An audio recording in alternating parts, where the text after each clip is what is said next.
Hi guys, welcome back. Let's put Ensemble Effect 2.0 into a picture in Photopea, a photo editing program. So Ensemble Effect 2.0 is a visual effect typically applied into videos so that the videos have this color solarization look. The color of the shadows tend to be brighter than the color of the highlights. And then the audio gets distorted so that it sounds monotonous and it gets put with the reverberation. So let's focus on the visual effect. So click on open from computer once you've opened photopea.com. Let's say if you want this guy, this picture of this guy to be edited. So afterwards, click on image, adjustments, and then head over to gradient map, which is this one. This will allow the colors to be incorporated, within the shadows, midtones, and the highlight area. And then click on this one and then change the color into white.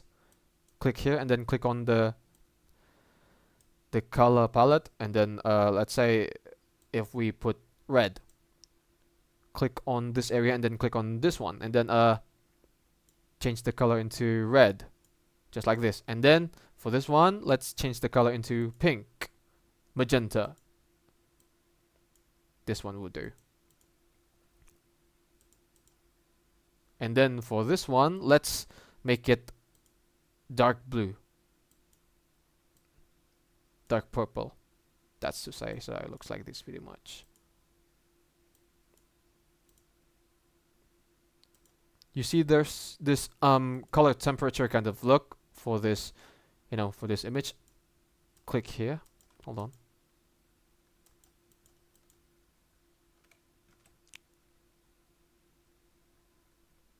Delete this and then drag it here, around here, and then change the color into red. Click on OK when you're done, and then for this one, the last one, color it yellow. This yellow would do. Well, like this pretty much. There's this thermal look for this picture. So click on OK when you're done. And there you have it. That's how you can apply Ensemble Effect 2.0 into your pictures in Photopea, a photo editing program. So it looks like the look for a thermal map. Looks similar to that. Thank you for watching, guys. There's this solarization created using the mix of colors. The brightest color for the shadows, and then for the for the highlights, a much darker color, just like this one. Give it a like, comment, and don't forget to subscribe to the channel if you like the video. But for me, it's good day. Ciao.